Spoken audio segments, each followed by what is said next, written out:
The space around Kepler 442b looked peaceful that morning, but Commander Vextar knew something was wrong when his sensors started screaming warnings at him, and his crew on the bridge of the Stellar Dawn looked nervous as they checked their instruments, again and again,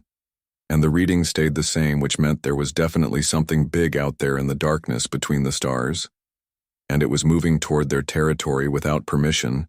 or any kind of signal to announce its peaceful intentions. Vextar had been commanding Zalarian ships for over 20 years, and he had never seen anything like this before because the object was massive and dark and seemed to drift through space like it owned the entire galaxy and did not care about the rules that every civilized species followed when they traveled through someone else's space.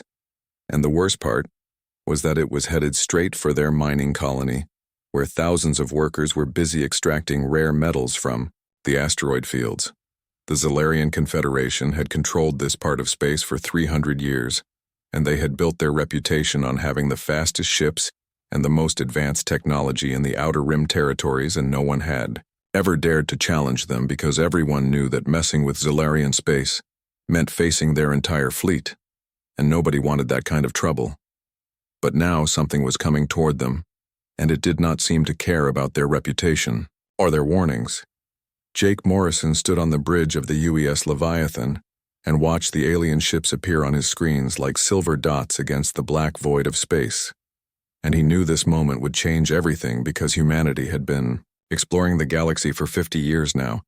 and they had always tried to make peaceful contact with new species, but sometimes the other side did not want to talk and preferred to shoot first and ask questions later. The Leviathan was 2 kilometers long and carried 800 crew members who had trained for years to handle situations exactly like this one, and Jake felt proud to command such a ship and such people, but he also felt worried because they were far from home and surrounded by aliens who might not understand that humans came in peace and wanted nothing more than to explore and learn about the universe. Lisa Park sat at her communication station and tried every frequency she could think of to establish contact with the approaching alien ships, but all she got back were harsh sounds that her computer translated as demands and threats and orders to surrender immediately and prepare to be boarded by Zalarian forces. And she looked up at Captain Morrison with concern in her eyes because this was not going the way anyone had hoped it would go.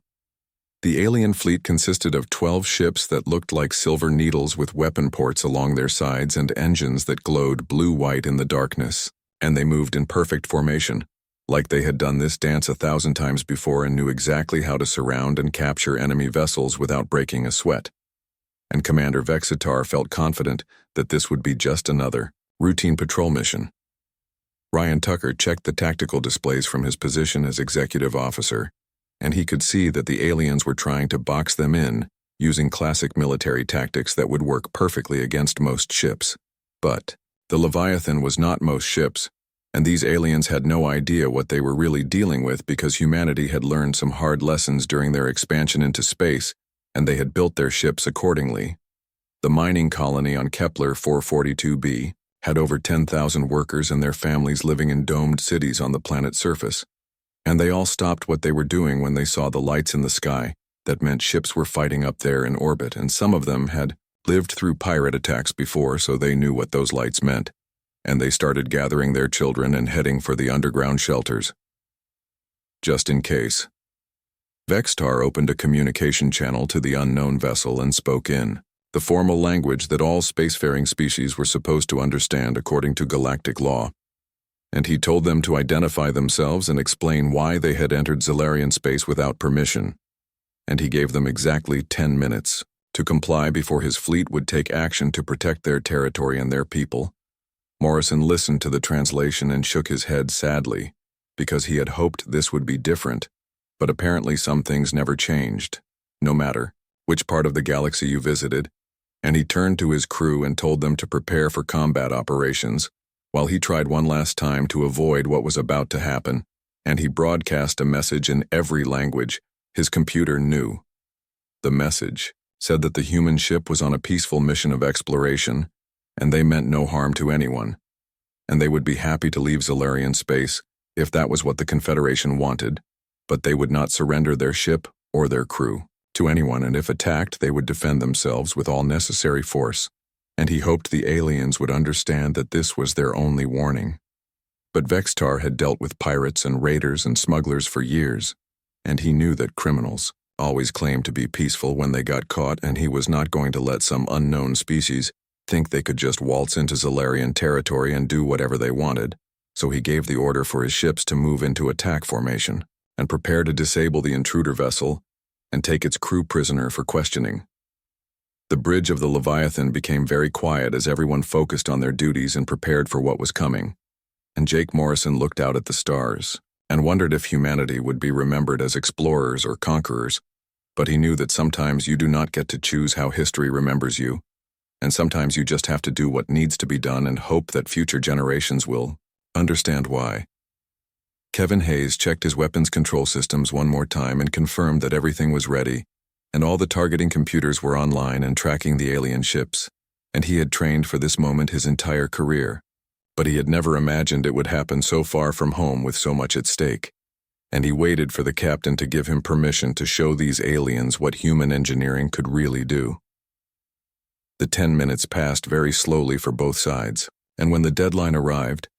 Vextar gave the order to attack, and his ships opened fire with energy weapons that lit up the darkness like artificial lightning, and the bolts of power streaked across space toward the massive human vessel that seemed to just float there waiting for them to make their move and learn their first lesson about humanity. The first alien energy beam struck the Leviathan and splashed harmlessly against its shields like water hitting a mountain.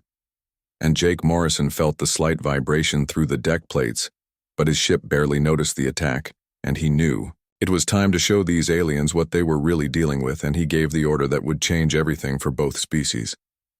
The transformation began slowly at first, as hidden panels along the Leviathan's hull started to slide open and reveal the weapons that had been concealed beneath layers of armor plating. And what the aliens had thought was a simple exploration vessel suddenly became something completely different and far more dangerous than anything they had ever seen. Before, in their 3 centuries of ruling space, Vextar watched his tactical display in growing horror as his sensors detected weapon after weapon emerging from the human ship, like some kind of mechanical monster waking up from a long sleep, and his experienced crew started calling out readings that made no sense because no single ship could possibly carry that much firepower and still have room for engines and life support systems. The Leviathan's point defense turrets rose from their hidden positions like metal flowers blooming in fast motion, and each turret contained multiple barrels that could track and destroy incoming missiles or fighters with computer precision, and the main weapon batteries extended on massive arms that locked into firing position with mechanical sounds that carried through space itself. Lisa Parks monitored the alien communications and reported that they were sending frantic messages to each other in their own language, and her computer was picking up words that translated to things like impossible and retreat and call for help, and she could hear the fear in their voices, even though she did not understand their actual words. The Leviathan's engines came online with a deep blue glow that made the entire ship look like a comet as it began to move with surprising speed for something so large, and Ryan Tucker watched the navigation displays as their ship started to maneuver into a better position while the alien fleet tried to surround them and cut off their escape routes. Kevin Hayes had his finger hovering over the firing controls, and he was watching 12 different targeting solutions on his screens as the computer tracked every alien ship and calculated the exact amount of force needed to disable or destroy each one. And he was waiting for Captain Morrison to decide how much of a lesson these aliens needed to learn. The mining colony workers on the planet below had gathered in the observation domes to watch the battle in orbit, and they could see the human ship transforming as its weapons deployed and its engines blazed brighter than a small star. And some of them had heard stories about human military technology, but seeing it in person was something completely different. Vextar tried to contact his superiors to report what was happening, but his communications were being jammed by some kind of signal from the human vessel, and all he could do was watch as his perfectly planned attack fell apart, because the enemy was not playing by the rules that everyone else followed in this part of the galaxy. The first Zalarian cruiser to get within close range fired a full spread of plasma torpedoes at the human ship, and the weapons streaked through, space-like glowing spears aimed at the Leviathan's main hull. But the human point defense systems activated automatically and shot down every single torpedo before they could reach their target. Morrison had been hoping to avoid bloodshed, but the Aliens were not giving him much choice, and he knew that sometimes the only way to prevent a bigger war was to end a smaller one as quickly and decisively as possible.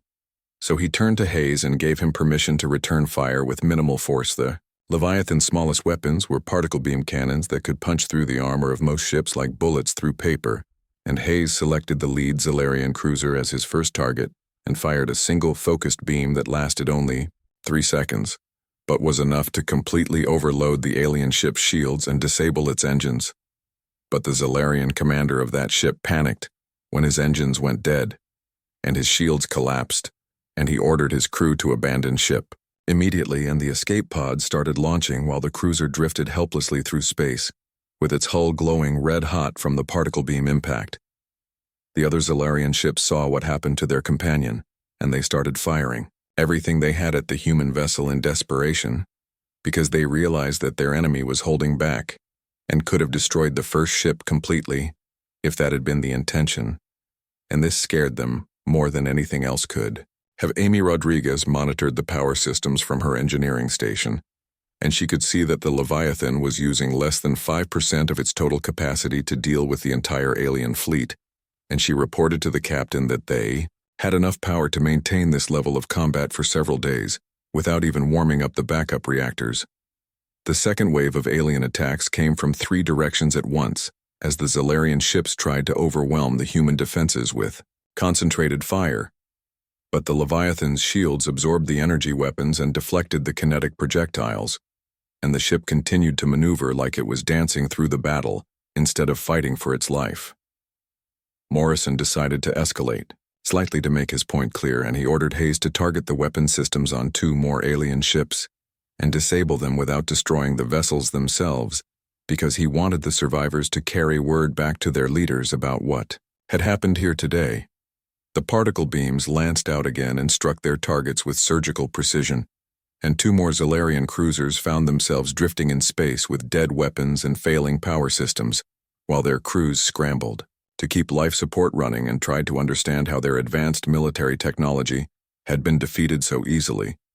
Vextar realized that his fleet was being systematically dismantled by an enemy that was barely trying, and he knew that if the human ship decided to stop holding back, his people would all die in the next few minutes, so he swallowed his pride and opened an emergency communication channel. The surrender message went out on all frequencies in every language the Zalarians knew, and Vextar identified himself and his fleet and formally requested that the human vessel cease firing and accept their complete and unconditional surrender, because they had clearly made a terrible mistake in attacking such a powerful opponent. Morrison received the surrender and felt relieved that the situation had not escalated into wholesale slaughter. But he also knew that this was just the beginning, because word of what happened here would spread throughout alien space, and humanity would have to deal with the consequences of their demonstration of superior firepower. The remaining Zalarian ships powered down their weapons and waited to learn their fate, while the crews of the disabled vessels worked frantically to repair their ships, enough to limp home and tell everyone what they had witnessed and how wrong they had been about the peaceful-looking human exploration vessel. The battle that was not really a battle was over in less than 20 minutes, and the Leviathan had used only a tiny fraction of its capabilities to defeat an entire alien fleet and establish humanity's reputation as a species that should not be underestimated or threatened by anyone who valued their continued existence in this dangerous galaxy. The aftermath of the brief battle left the space around Kepler 442b filled with drifting debris and disabled alien ships, while the Leviathan maintained position like a patient predator that had just demonstrated why it was at the top of the food chain. And Jake Morrison knew that the real work was just beginning, because defeating an enemy was one thing, but dealing with the consequences was something entirely different. Vextar found himself aboard a crippled vessel with half his crew injured and most of his systems offline, while he tried to process what had just happened to his proud fleet, and he kept staring at the sensor readings that showed the human ship was still running at minimal power levels, which meant everything they had witnessed was just a small sample of what these newcomers could really do. The communication channels buzzed with activity as the surviving Zalarian crews tried to coordinate rescue efforts for their damaged ships and treat their wounded comrades, while simultaneously attempting to understand how their advanced military technology had been rendered useless so quickly and efficiently by what they had initially dismissed as a primitive exploration vessel.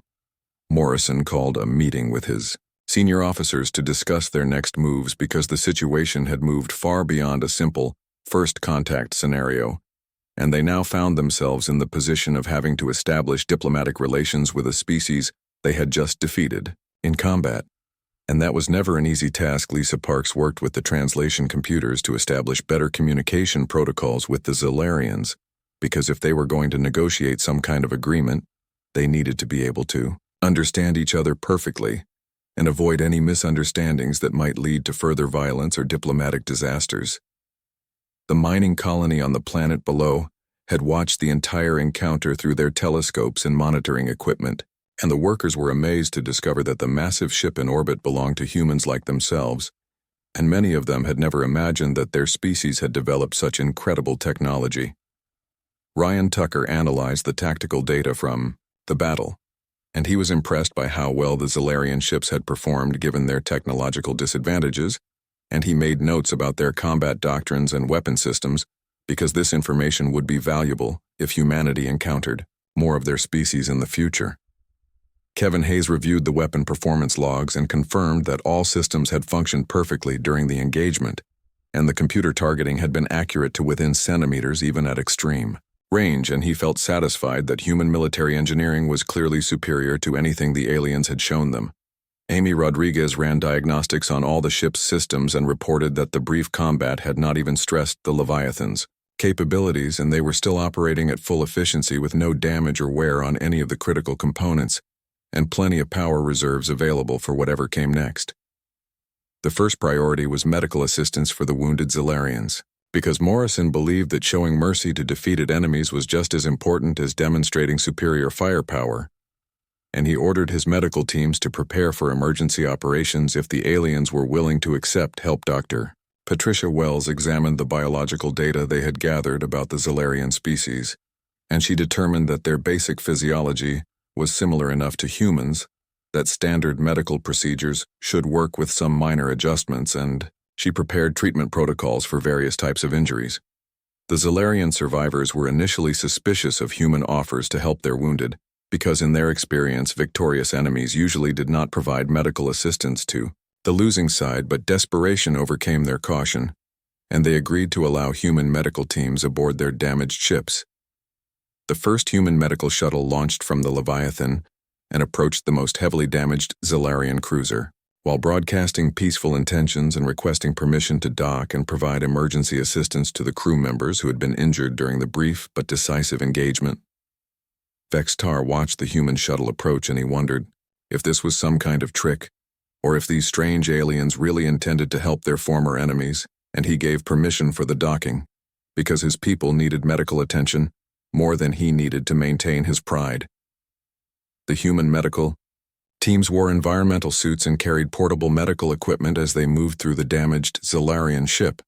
and began treating wounded aliens with the same professional care they would have given to their own crew members, and this surprised the Zellarians more than the advanced weapons had. Dr. Wells accompanied one of the medical teams, and she took the opportunity to study Zellarian physiology firsthand while helping to save lives, and she discovered that their species had many similarities to humans, but also some fascinating differences that would be important for future diplomatic and medical contacts.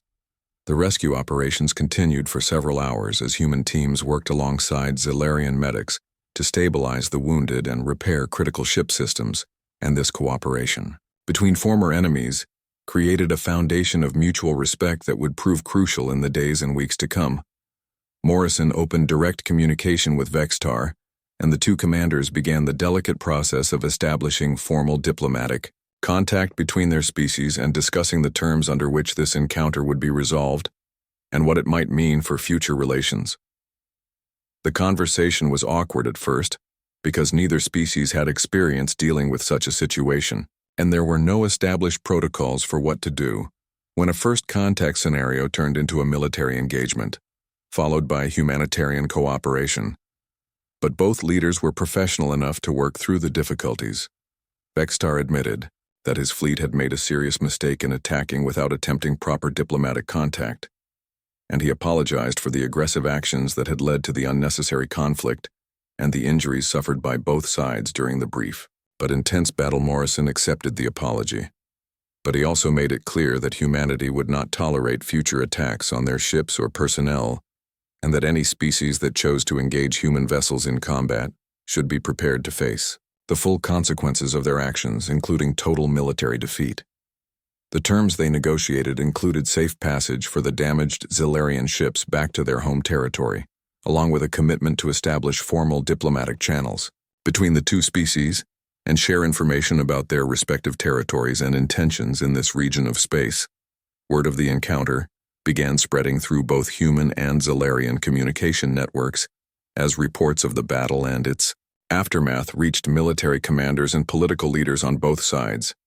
and everyone began to realize that the balance of power in this part of the galaxy had just shifted dramatically. The Leviathan maintained its position near Kepler 442b while the diplomatic negotiations continued, but Morrison kept his ship at full readiness because he knew that other alien species would soon learn what had happened here, and some of them might decide to test human resolve and capabilities for themselves. The mining colony workers returned to their duties, but they kept watching the sky and talking about the amazing human warship that had defeated an entire alien fleet, and they felt proud to be part of a species that could build such incredible vessels and defend their people against any threat. As the Zilarian ships prepared to depart with their wounded crews and damaged hulls, they carried with them a new understanding of humanity and a message that would soon reach every corner of their territory and beyond, because the galaxy was about to discover that Earth's children were not the helpless explorers they appeared to be. The news of the disaster at Kepler 442b traveled through Zilarian space faster than their fastest ships, as emergency communications carried word of the impossible defeat back to high command,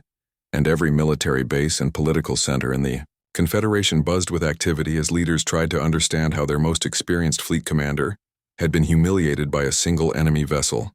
Admiral Kyle Sherman received Captain Morrison's detailed report while he was stationed aboard the UES Titan's forge deep in human space, and he read the account 3 times before he could fully accept what had happened,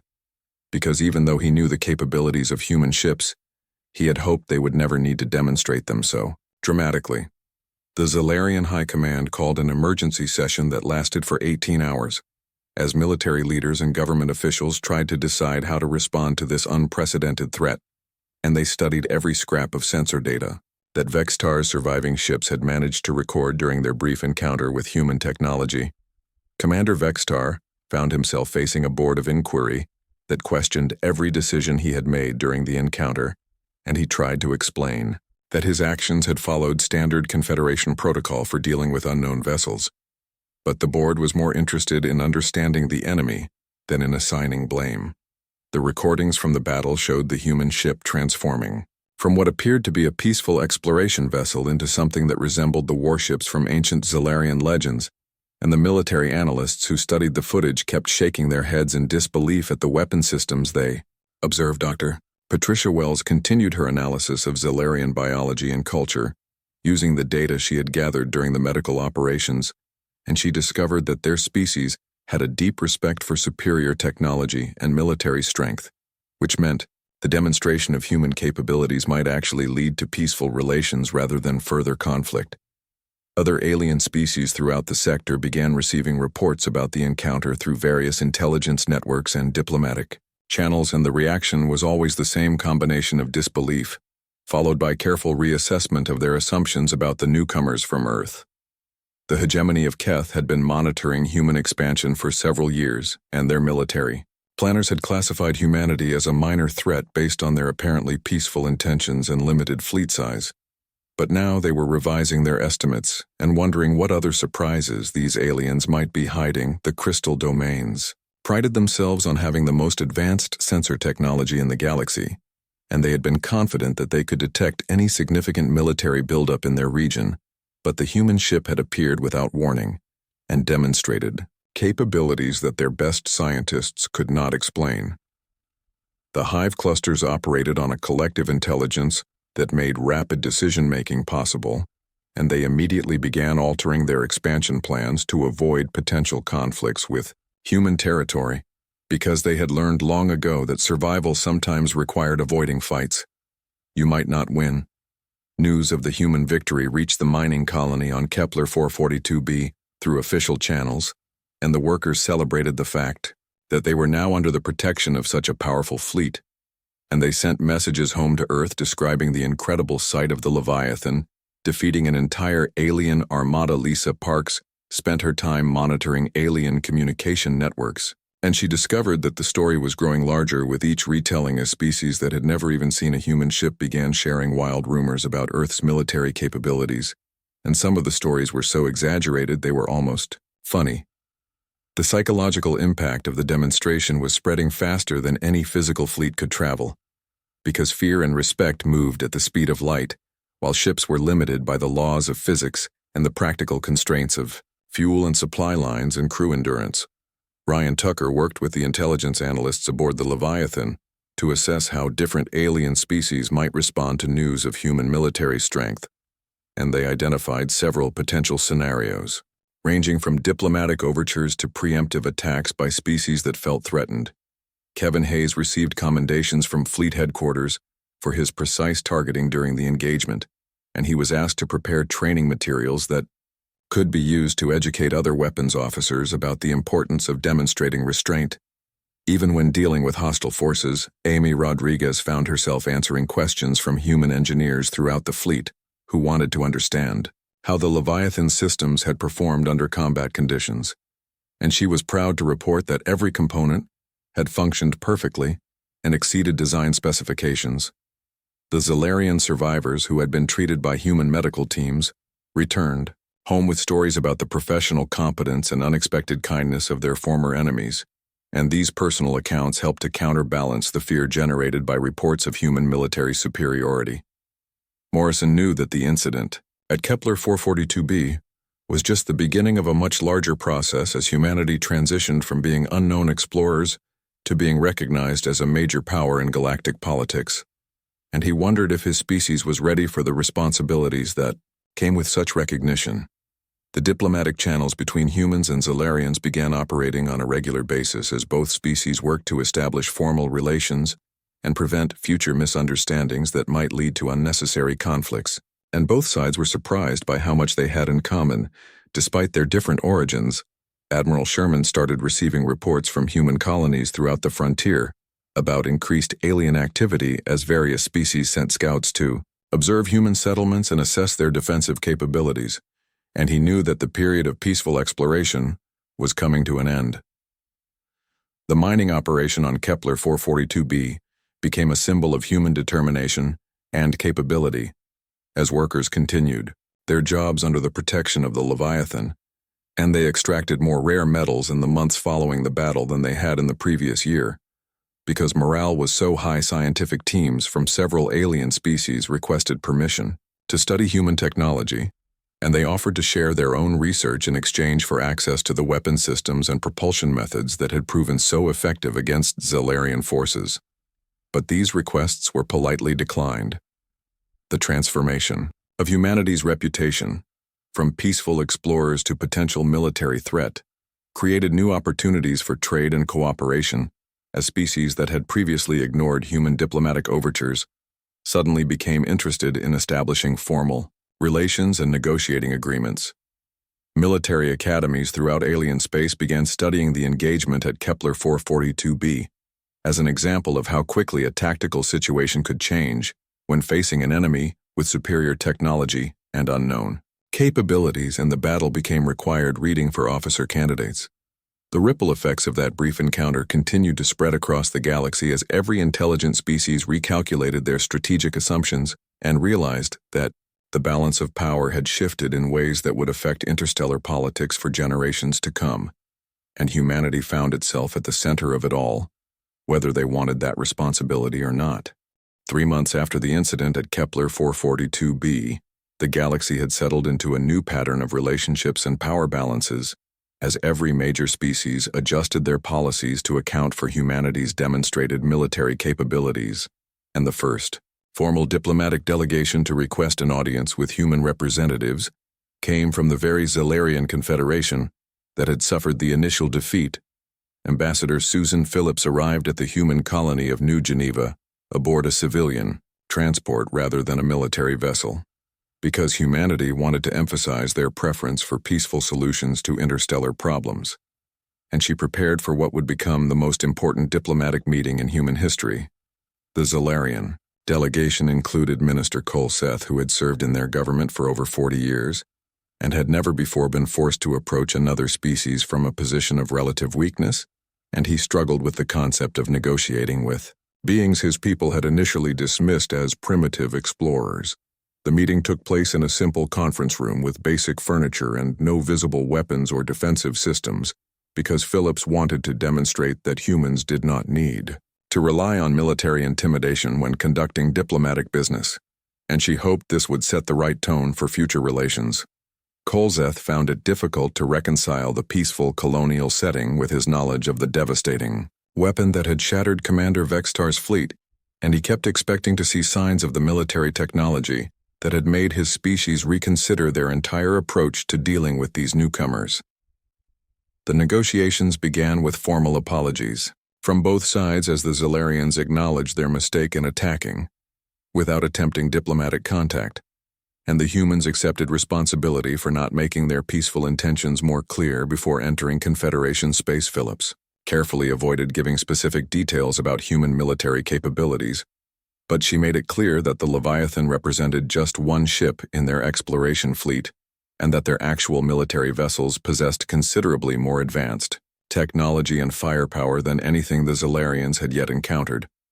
This revelation sent shockwaves through the Zellerian delegation, because they had assumed that the ship which defeated their fleet must represent the pinnacle of human military development, and the idea that it was merely an exploration vessel with defensive capabilities changed their entire understanding of the strategic situation. The truth was that humanity's real war fleet remained hidden in the home systems around Earth, and those ships made the Leviathan look like a patrol boat by comparison. But this information was classified at the highest levels and would remain secret until humanity decided the galaxy was ready to learn about their true capabilities. Word of the diplomatic meeting spread throughout alien space as various species watched to see how the Zellerians would handle their new relationship with humanity,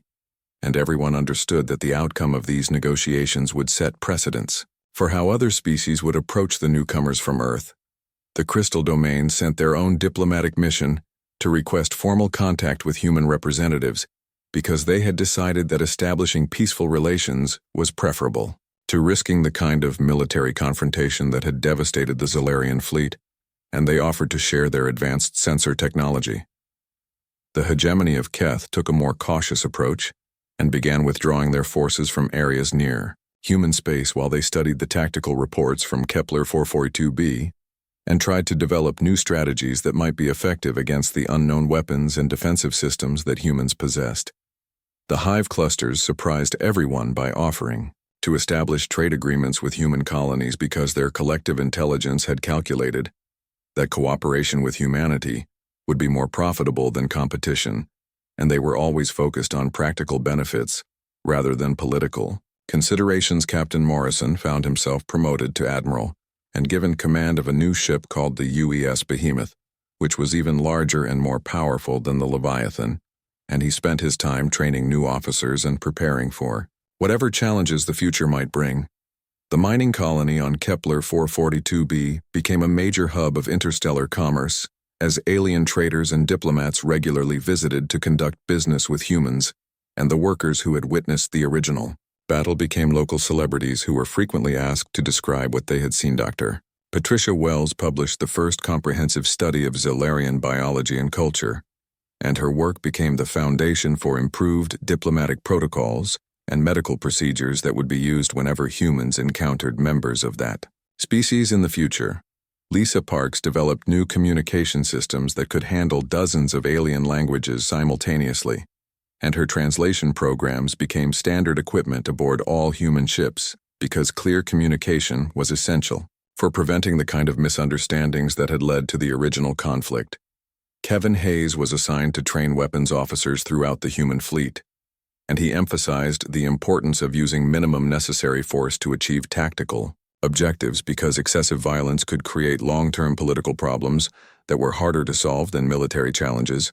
Amy Rodriguez became chief engineer for the entire exploration fleet, and she worked on improving the power systems and defensive capabilities of human ships because she knew that their technological advantages would not last forever, and other species would eventually develop countermeasures. The psychological impact of humanity's demonstration of superior firepower continued to influence alien behavior long after the original incident as species throughout the galaxy modified their expansion plans and military doctrines to avoid potential conflicts with the newcomers from Earth. Admiral Kyle Sherman found himself appointed as the first human representative to the Galactic Council, which was a loose alliance of species that coordinated trade and resolved disputes between different civilizations, and his presence at their meetings was a clear sign that humanity had achieved major power status. The establishment of formal diplomatic relations between humans and multiple alien species created new opportunities for scientific cooperation, and cultural exchange and research teams from different worlds began working together on projects that would benefit everyone involved. Trade agreements multiplied as human colonies offered rare metals and advanced technology in exchange for alien knowledge and resources, and the economic benefits of peaceful cooperation proved to be far more valuable than anything that could be gained through military conquest. The mining operation on Kepler 442b expanded dramatically as alien companies contracted for human-extracted materials, and the workers, who had once feared for their lives during the battle, now enjoyed prosperity and security under the protection of the human fleet. Military analysts throughout alien space continued studying the tactical records from the engagement, and they developed new training programs based on the lessons learned from humanity's demonstration of superior technology and strategic thinking. The transformation of humanity's role in galactic politics from unknown explorers to recognized major power happened faster than anyone had expected, and the species that had once dismissed humans as primitive newcomers now sought their friendship and alliance. The new galactic order that emerged from the incident at Kepler 442b was based on mutual respect and the understanding that peaceful cooperation was more beneficial than military conflict for everyone involved, and humanity found itself at the center of this new system, whether they had planned for that role or not. The legacy of that brief battle would influence interstellar relations for generations to come, as every species remembered the lesson that first impressions could be deceiving, and that underestimating your neighbors was a mistake that could have serious consequences in a galaxy where technology and power could shift the balance overnight.